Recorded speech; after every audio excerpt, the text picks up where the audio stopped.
Yo, what's going on? It's Lewis here with the Crypto Beginner, and in today's video, I wanted to go over some trading crypto for noobs. Basically, I'm learning just like you. We're all in this together. We're all trying to get to the moon and invest in a cryptocurrency. Hopefully, you believe in the technology like I do, and you believe that it's just going to keep on going up and up and up. And while buying and hodling is a strategy that is perfectly fine, and that's okay, especially if you have other commitments, other careers that you're really dedicated to, then that is a fine strategy to have, but you can make a lot more money trading. So I'm currently getting a lot more into trading, and as I'm learning things, I want to bring that information to you so that you too could learn and we could learn together and just be awesome and get to the moon together. So in today's video, we're going to be going over, like I said, trading crypto for noobs. I made a little presentation and we're going to go over that right now. First things first though, I'm just going to read this off. Here is the disclaimer. You got to read this very carefully. First things first, this content is not investment advice. It's not legal advice. It's not personal advice. It's not financial advice. Everything that is in this presentation, everything herein and forthcoming, okay, it's personal opinion. It's my opinion. Nothing here is professional advice. Me, Lewis Raskin, aka the Crypto Beginner, I'm not a professional. I'm just some guy on the internet talking about cryptocurrencies. I'm not a financial advisor, a trading advisor, or an investment advisor, and you should always consult with a professional when dealing with your finances. And you need to know that trading and investing in cryptocurrency is incredibly risky. It's a very volatile market. Profits are not guaranteed, and you could lose all of your money. Now, hopefully, with the right knowledge, you can minimize your losses and have big gains, but that's not guaranteed. And past performance is not indicative of future results. And because of all of this, the number one rule when it comes to trading and when it comes to investing in cryptocurrency is to never trade or invest money that you are not willing to lose. So with that out of the way, let's get on to this presentation. Make sure to give it a like, thumbs up if this is valuable to you. And if you want to learn more about any of this stuff, just put your questions in the comments box. I'll be sure to make a video on that. So I'm gonna take myself off the screen and get to the presentation. Okay, so like I just mentioned, this is the Trading Crypto for Noobs presentation. There's two parts. Part one covers why you should get into crypto to begin with. How do you even get started with it? What can you do with it? And where do you store it? All right, so why even trade crypto to begin with? Well, the most obvious reason is that you can make life-changing amounts of money trading crypto. Crypto has grown thousands of percents in the past few years. $100 of Bitcoin 7 years ago is worth $75 million now. $100 7 years ago, 75 million. That is pretty crazy. And the cool thing is about trading crypto is that you don't need a large amount of money to start. You could buy a fraction of a Bitcoin. You can invest $10 if you want. So that's why you should trade it. And with that, let's go over what we'll actually cover in this course. So we're gonna go over how to trade and invest, the 5 crypto market cycles. We'll go over the best time to invest in the crypto and when to stay away, how to manage your trades to potentially avoid big losses, and how to understand and profit from mass market psychology. So just do a little prereq to begin with, what is Bitcoin in case for the noobs. This is a presentation for noobs. I am the Crypto Beginner for a reason. So what is Bitcoin? Well, Bitcoin is the first successful, completely digital, decentralized currency. If you're wondering what that means, it basically means that it is on the internet, it's a currency, it's a store of value, and you could sell it to people just like physical things, except it's on the internet and it's not physical. It's equivalent to digital cash or gold. The reason why it's awesome is because unlike cash and gold, you could move crypto to anywhere you want across the world very fast, within a matter of minutes, very cheap for only a few dollars, and incredibly secure because the security is built into the network that blockchain runs on. And you can do all of this without the need for a bank. It's peer-to-peer. That's because it is person to person. You own your Bitcoin, the other person owns the Bitcoin, and that's the way it is. So why should you get into crypto anyway? Well, it's the future. In under a year, over $5 billion have been raised into cryptocurrency startups. The market cap is still under $1 trillion. And now that might seem like a lot, but it's actually extremely small, especially for a global market. And that means, in my opinion, this is now the best time to get in. And the reason is because eventually so much money will come into crypto that the market cap will be in the trillions. And when the market cap gets in the trillions, all of the good coins, all of the things that are actually legit within crypto will be worth a lot more. So if you get in now and it all works out, even if you don't even touch it for years, you just hodl long-term storage, you will still make huge gains in my opinion. However, you can make way more trading, which is why it's a good idea to get into trading, and that's why I'm getting into it. So you can make money whether the market is in an upswing or a downtrend if you know what you're doing, and that's why knowledge is power. Knowledge. And the other reason why you should get into crypto is because eventually the blockchain it's going to be in every single sector. It's going to be in the banking sector, the government, the medical field. Every single sector on earth is going to utilize the blockchain technology because it's simply that good. Okay, let's say that I've convinced you want to get into crypto. Well, how do you even get started? Well, the first thing that you got to do is you got to buy some crypto with some fiat currency, some USD, some dollar bills. And you do that through exchanges like Coinbase, Gemini, Robinhood is one that's coming out, and there are a few others. You can buy Bitcoin, Ethereum, Litecoin, and other cryptocurrencies with your own fiat currency through these exchanges. Some other ways that you could get started are mining them. You can mine them, which is basically when you buy computers and you get paid for helping the network run. You could earn them if you have a job that pays you in crypto. And of course, you could invest and trade crypto. You could buy and sell your crypto with the goal of making profits off of the highs and lows in the market, which is exactly what we're going to talk about in this presentation. So how do you actually invest and trade crypto? Well, there's about 6 different ways you could do that. The first one, and the one that we're going to be covering, is spot markets. So spot markets is basically trading. That's where you buy and sell crypto in hopes of making a profit. You use fundamentals and technical analysis to trade. You use a combination of both of those things. You could also get in on ICOs, or initial coin offerings. And if you have enough money, you could be an early stage venture capital investor, which is before the ICO. That's like pre-ICO stage, startup, super startup. There's also futures, future contracts, stocks, and ETFs. And you could also, if you're intelligent, create a blockchain company and get investors. But obviously we're going to be talking about the spot markets because that is, and just trading because that is what this is about. So how do you trade the spot market crypto markets? Basically traditional trading. Well, the first thing is you sign up with an exchange, Coinbase, Gemini, Robinhood, etc. You buy your crypto, usually Bitcoin, Ethereum, or Litecoin, and then you choose your trading style. Do you want to day trade? Not recommended for beginners and not even really recommended for intermediates because most people lose day trading unless you know exactly what you're doing. Do you want to swing trade? This is what I like doing. Or do you want to invest long term? Obviously, I love investing long term. Everyone should have a combination between all of these things, or maybe just investing long term and swing trading if that's what you want to do, or maybe you just want to invest long term. It doesn't really matter. It's up to you. Anyway, after that, you want to prepare for the best time to make your trades. So you want to invest a little bit, and then you want to learn about market cycles, and you want to understand when the best time to buy is. And that's what this video is going to be covering. So you want to take the trade when the opportunity comes up, and you want to manage your risks. So that means you want to prepare for the best time to make your trades. You want to know what you're doing, have your plan laid out, and then you want to take the trade. You want to pull the trigger when the opportunity strikes, when it comes up. And you want to also manage your risks within the trade itself. So let's just touch on where you actually store or allocate your crypto. There's a few different ways. Cold storage, that's what you don't touch. It's like gold. It's super long term. You store it on a wallet offline. It stays in a safety deposit box or a vault or some incredibly safe location. You could do position trades, and that's where you hold it for 1 to 3 years. And those are things that you take profits when the market goes on a huge bull run, like what it did in 2017 in December 2017. And I said you get 100% gains, but usually it's I think last time it was like 2,000% gains. So it could be insane gains doing these long-term position trades. And then you could do short-term trades, which is swing trading, day trades. So you could buy something and then, say a month or 2 later, you see that it goes up and it doubles or it goes up 50% or something like that. Then you could sell out and then it'll go back down. You could buy it down here and then you could go back up again, a month, a week, whatever, or a day if you're doing it in the day trading.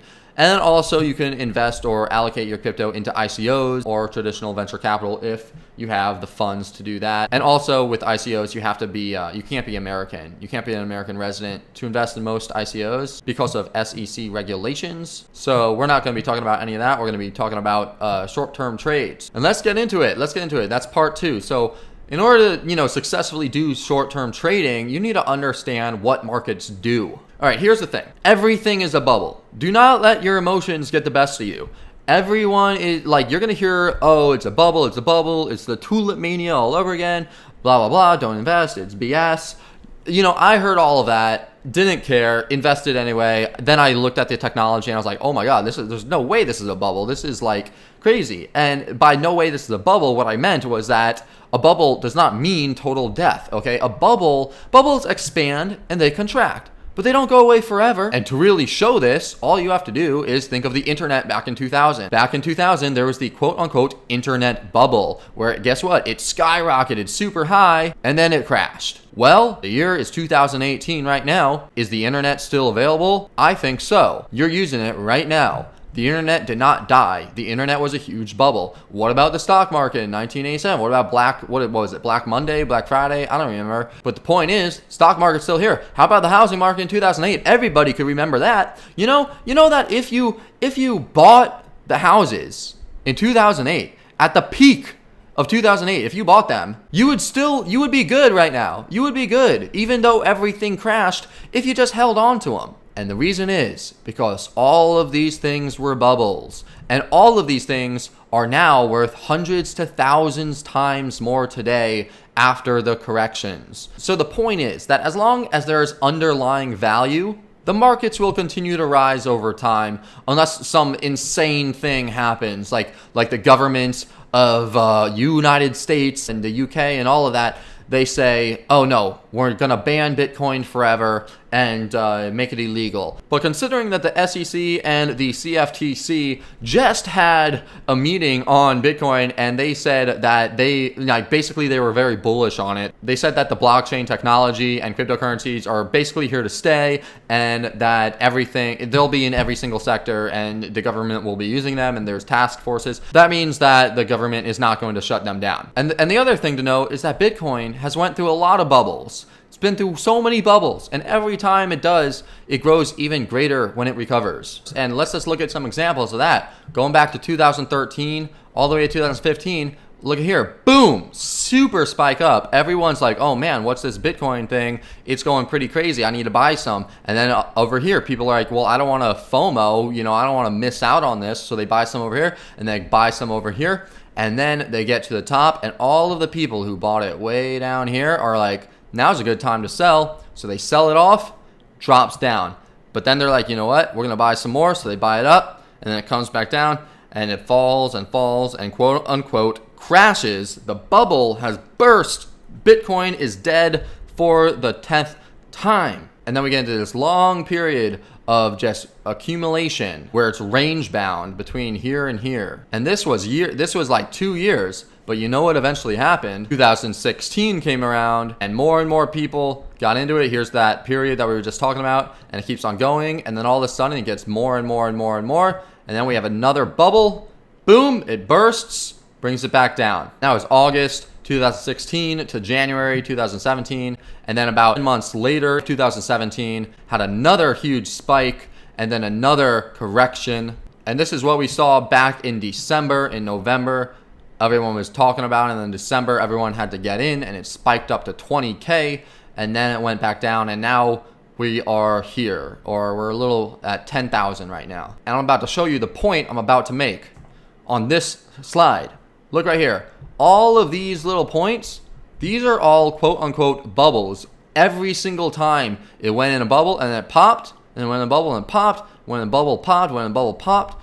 That is when everyone's like, Bitcoin is dead, and the media says that it's useless, and you get all this FUD, all this fear, uncertainty, and doubt. And this right here, if you look, this right here, you bring it back, that's this right here. And this is the crazy thing. If you look at number 4, see this little blimp? This little blimp on the radar right here. What's the date on here? That's December to January. December 2016 to January 2017. Well, December 2016, January. That's what this is right here. And look at this graph. If you zoom in, you see that this is the graph right here. And what does that look like? It looks like this. It looks like the latest graph from 2017 to 2018. It's the same thing, except this is right here. So in 5 years time, this right here, what just happened when it went up to 20K, when you zoom out, that's going to be this. And these are not even going to be, you're not even going to be able to see these because it's going to look so flat. And this is why knowing the big picture is important, because it'll help you to know when to buy and when to sell. You see, if you looked back and you saw the history of what has happened with Bitcoin in the past, all of these spikes and then drops, you know, all of these parabolic moves and then the drop off, you would see, or you would know that that is exactly what would have happened, and then you wouldn't have gotten burnt because you bought up here at 19,000 and then it went down and now you're sitting at a 50% loss and you're like, what is happening? You know, so that's why looking at the history is so important, because if you did that, then you would know that this is exactly what you should have done.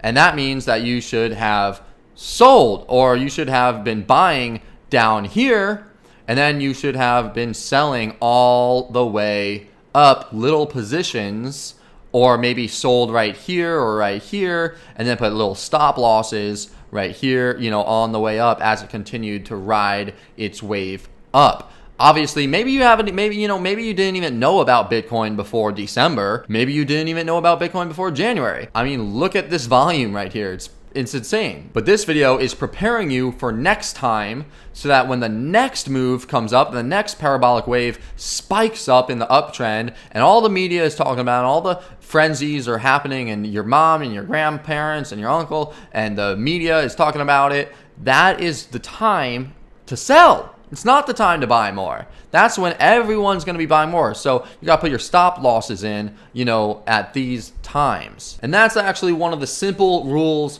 of trading. So I got some simple rules of trading right here that you need to just put into your brain, which is to buy low and sell high.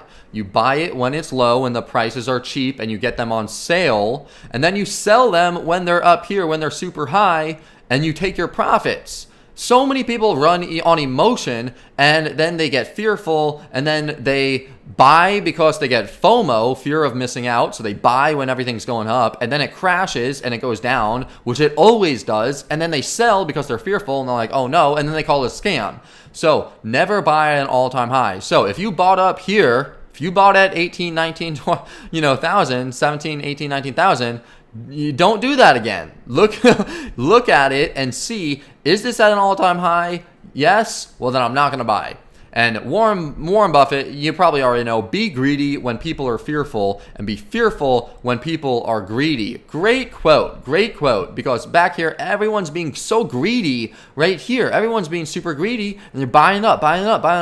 And now you're like, oh man, you're seeing it all over the place. Now is the time to be fearful, and that's why you sell over here. And then the fourth thing is to accumulate your investments when the price is low. So when the sentiment is down, when people are like, oh no, I'm not really into Bitcoin, when it's boring, that's when the news is saying it's tanked. You know, in a few months or a few years, the market will eventually turn around, and then you could really make your gains when you accumulate your investments when the price is low, all over here, and then right here, and then right here, and then right here. These are the times to buy. And now this is where we're at right now. So if it goes down a little bit, or if it stays over here and it sees this point of resistance and it gets into this area and just stays here, this is going to be the new low. And that means that you should buy it. Even though I'm not a financial advisor, and this is all my personal opinion, because eventually it's going to come up again. And then the fifth rule of trading is to only sell at a loss. Only sell at a loss unless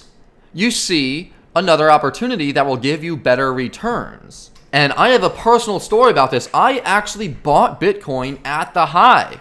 I bought it up here. I bought it at 19K. So where am I standing right now? I must be in the freaking gutter because look, it totally tanked. No, I'm not. I'm not in the gutter because literally I bought it and I spent 18 hours a day every day and pulled so many all-nighters and have been up till 5 in the morning studying and researching and understanding this. And I saw this, and then I saw, oh shit, I bought this at 19K. So you know what I did? I sold my Bitcoin. And you know what I did? I actually sold it into Tron. Oh my God. And now you're thinking, well, now you're really in the gutter, Lewis, right? Because you bought Tron? No, because I saw what was happening with Tron. And at this point, around this point, Tron was still actually about halfway up to going to the top. So I bought Tron because I saw what was happening, and then it went up to the top, and I sold Tron. So I lost money because I sold it. I sold down here, right, on the Bitcoin. But then I bought Tron, and it went up, and then I sold it, and then I actually made money, which was totally crazy because I made back more than what I lost right here. And that's why only sell at a loss unless you see another opportunity that will give you better returns. So the point is, you don't want to always have to think, hold on to dear life.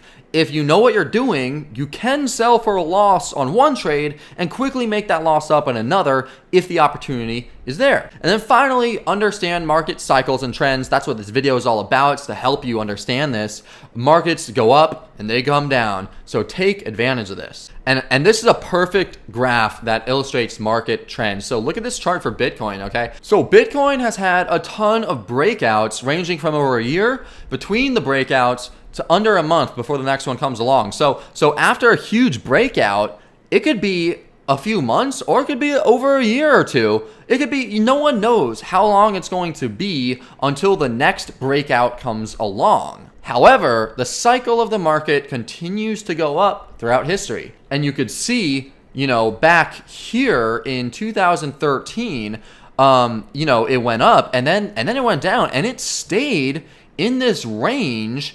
2014, late 2014, all of 2015.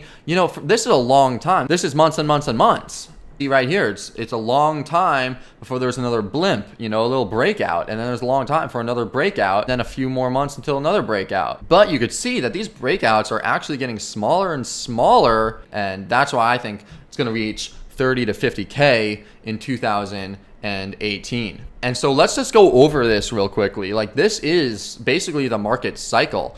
Down here, this is when you need to be patiently accumulating your Bitcoin. This is smart money right here. The same thing right here, and pretty much and same thing right here. And this is where we're at. This is where it's where we're going to right now. I can't say that we're at it at the 10,000 mark. Maybe it'll go down to 7,500. Maybe it'll stay at 10,000, but it'll probably remain range bound between 9 and 14 or 15K, and it'll bounce up and down and bounce up and down until it breaks out again, which will happen, in my opinion, in the next couple months. And so this is where, you accumulate your Bitcoin and you do some swing trading over the course of a few days, a few weeks, whatever. And you can see back here, this is the spike. This is when the media starts reporting on the rising Bitcoin price.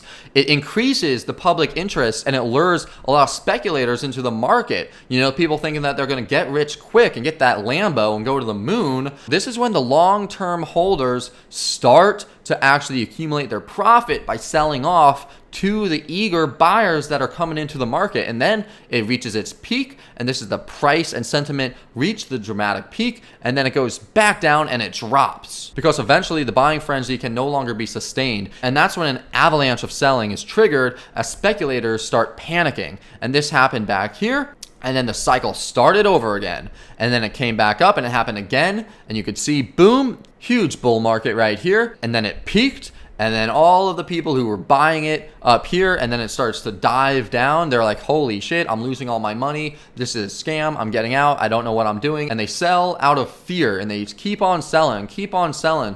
Meanwhile, all the people who are smart back down here, they're just selling on the high, and they're doing some trading where they'll sell it right here, and then they know that it's going to do a couple bounces, so then they'll buy more back here and they'll sell it up here, and they'll buy more back here and they'll sell up here until it reaches that stable bottom, that stabilizes out, and that's when they start to really accumulate a lot more. And so the point that I'm trying to make is that after a breakout, also called the parabolic move, which is when the price jumps up to incredible new highs, there's always a pullback. There's always a pullback. also known as a reversal, a retracement, or correction. And many times, the price of this pullback will actually pull back all the way down to where the price was previously, and it'll lose 100%. Like, look at this. This is where the price was, and this is where the price is now, and it went down 100%. So you lose 100% of your gains. I mean, Bitcoin started its run to $20,000 at about $10,000. It actually went all the way down to about $6,500, and $6,500 is where the real smart money came in, because that was the best time to buy. And you know what? Now it's back up to 10K. So a lot of times what happens, there'll be a huge spike, and then it'll go down, and it'll go down even further than what you think, even further than 100%. And like, that's when it's oversold. When things are oversold, that's when you definitely want to buy, because then it's definitely going to come up. Like up here, it's overbought. It's way overbought. But down here, it's oversold. And this happens when people panic and sell everything off, even when it gets low. And as you know, you should not be doing this. But this is human emotion we're talking about here. And human emotion is what determines the price. This happens because people are fearful when the price experiences a heavy loss. And many times people get scared about their savings when this happens because they broke the #1 rule, which is don't invest more than you're willing to lose. So they need the money for rent or for bills, and they're forced to sell at a loss. And then the price falls, and then they get fearful and they sell. So remember Warren's quote, be fearful when people are greedy, and be greedy when people are fearful. So wait until everyone is all fearful and selling off, and then wait until it stabilizes down around the bottom, and that's when you buy more to build up your investments. There's one thing I want to say though, when the market turns bearish or starts to come down from a parabolic run-up, the price will fall, and then it will rise again, and then it'll fall some more. So when everything is going down, you want to wait until you get confirmation that the bottom has actually hit, because otherwise it'll probably continue to go down. Or you could buy at a price you feel comfortable buying at. Say that you feel comfortable buying at an 80% retracement, then just buy there, buy at the 80%, and then just be cool with that, because it's a long-term play. Now, if you're doing quick trades, you can learn how to do that and actually still make a profit even on the bounces when it's going down. This is called shorting, and it's a more advanced concept. If you're buying to hold though, you want to just wait until it gets close to the bottom levels, and then you start dollar cost averaging your way in until it just hits these lows, and then that's when you can make your bigger purchases. And then when the next bull run comes along, boom, you'll have a ton that you bought low, and you can sell when it reaches the new all-time high. So after the correction, what happens? Well, after the crash or the fear-based phase of the market comes the phase where the price becomes range bound, which means there are pretty clear support levels and resistance levels. This isn't like too exciting for most traders, but you can still make a lot of money trading during this phase. And like I said before, this could take a few weeks, it could take a few months, it could take a few years. This is when you invest for the long term and do like longer term swing trading. This is my opinion.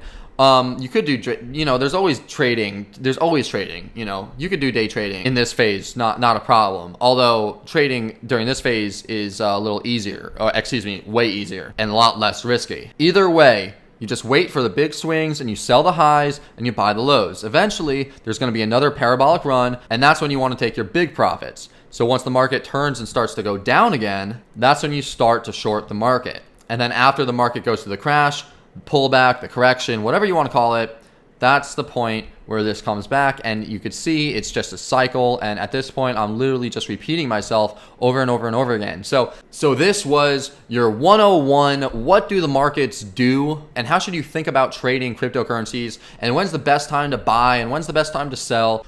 All right, so that was my video on the market cycles. I know it was super basic, buy low, sell high, but I just wanted to reiterate this. If you look at the history, then you could see that things just keep on repeating themselves over and over and over again. And so you want to use this to your advantage, and you don't want to let your emotions come into play when things start dropping so heavily and be so fearful. And you also definitely don't want to invest more than you're willing to lose, or more that you can afford, or things that you have to pay your bills or your credit cards or anything like that. Because if that happens and then we get into this run, and this long run of where it's range bound, and we don't have another breakout, then you'll be screwed. But if you put your funds in there that you don't really care if you lose them, and then we have this long run and then it spikes up again, then you'll be good. And then the last thing that I want to say is that if you enjoyed this video and you enjoy learning about this type of stuff and you're new to Bitcoin and you don't really know what it is so much, I did create a totally free course. I just want to get the word out there about what it is and how it's going to change the world because it's so cool. I did make a free course. I'll put a link in the description below for you to get that. It's basically what is Bitcoin, what is Ethereum, what is the blockchain, and a few other things. So you could sign up below, totally free, very cool. Very good for the fundamentals if you're a beginner and you want to learn the fundamentals. And other than that, let's get to the moon together. I'll see you in the next video. Peace out, bye.